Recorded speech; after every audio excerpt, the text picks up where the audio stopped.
నమస్తే దోస్తులు. ఈరోజు పొద్దుగాల లేవంగానే ఒక అన్న బండి పైన బొమ్మలు పెట్టుకొని మా ఇంటి ముందు నుంచి వెళ్తున్న క్రమంలో ఇక నేను ఒక్కసారి ఆ బొమ్మలు నా మనసును ఆకట్టుకున్నాయి.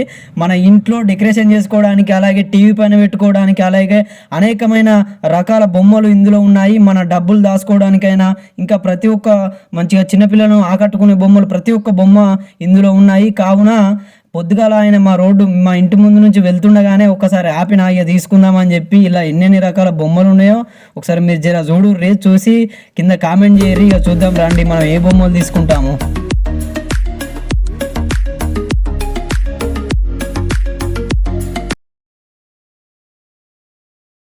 ఇక చూస్తున్నారు కదా మీరైతే, ఇక బొమ్మలు అనగానే చాలా మందికి ఇష్టపడతారు. ఎందుకంటే అవి చాలా క్యూట్గా ఉంటాయి కాబట్టి. ఇక మా అమ్మ, మా తమ్ముడు, మా నాన్నమ్మ మాత్రం ఇక వచ్చి కొనుక్కుందామని చెప్పి వచ్చిర్రు. వాళ్ళకి ఏం తీసుకోవాలనో, ఎంత రేటు పెట్టి తీసుకోవాలనో అతను మాత్రం చాలా ఎక్కువ చెప్తున్నాడు రేటు.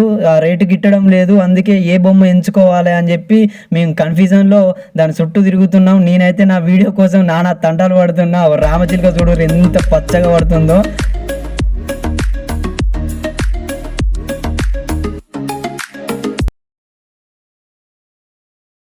మొత్తానికైతే మా అమ్మకు మాత్రం ఈ బొమ్మ నచ్చిందట. ఈ బొమ్మకు వచ్చేసి 500 రూపాయలు చెప్పిండు, కానీ మా అమ్మ మాత్రం 300 రూపాయలకు అడుగుతుంది.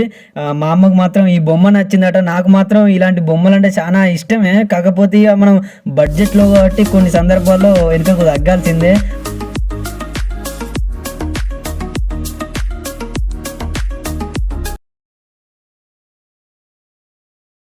మా అమ్మ ఒక్క బొమ్మ తీసుకుంటుంది కావచ్చు అనుకున్న సుమ, కాకపోతే మాత్రం మొత్తానికి 3 బొమ్మలు తీసుకున్నది. ఆ 3 బొమ్మలకు 2000 రూపాయలు చెప్పిండు.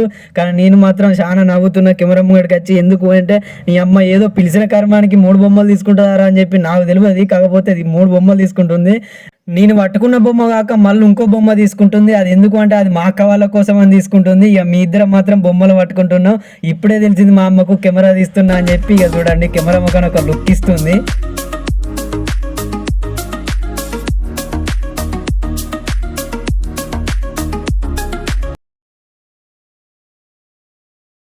మొత్తానికైతే నేను తీసుకున్న బొమ్మ, నాకు నచ్చిన బొమ్మని పట్టుకొని నేను మా ఇంటిలోకి వెళ్తున్నా. ఇక మా అమ్మ మాత్రం అక్కడనే ఉండి బేరం ఆడుతుంది. ఒక 1000 రూపాయలు అయ్యేది ఒక 900కి ఇయ్యరాదు, 800కి ఇయ్యరాదు అని చెప్పి. వాస్తవానికైతే నిజానికైతే మాత్రం ఆ బొమ్మల కాడ బేరం ఆడద్దు అని చెప్పి నేను అక్కడి నుంచి బయటకు వచ్చేసిన. నేను నా బొమ్మను పట్టుకొని ఏమి మాట్లాడకుండా ఎందుకు లోపలికి వచ్చినాను అంటే, తను రాత్రింబవళ్ళు కష్టపడి ఒక శిల్పానికి ఒక రూపాన్ని చెక్కి దానికి రంగులద్ది, మెరుపులద్ది, తను రక్తాన్ని దారపోసి శిల్పి తయారు చేసి మనకు బొమ్మలను అందిస్తే మన ఇంటి ముందుడికి వచ్చిందని చెప్పి ఆ 500 రూపాయల బొమ్మను మనం 100 రూపాయలకు అడుగుతాం. అదే షాప్లోకి వెళ్ళినాం అనుకో 2000 రూపాయలు అని చెప్పి ఫిక్స్డ్ డిపాజిట్ చేస్తే ఆ 2000 రూపాయలు తీసుకొని మనం ఇంటికి వస్తాం. కానీ షాపులోకి వెళ్తే డిమాండ్ ఉంటుంది. అదే మన ఇంటి ముందుకు వచ్చిండు అనుకో మనకు డిమాండ్ ఉంటుంది. కాబట్టి తను సచ్చుకుంటా మాకు ఇచ్చిండు.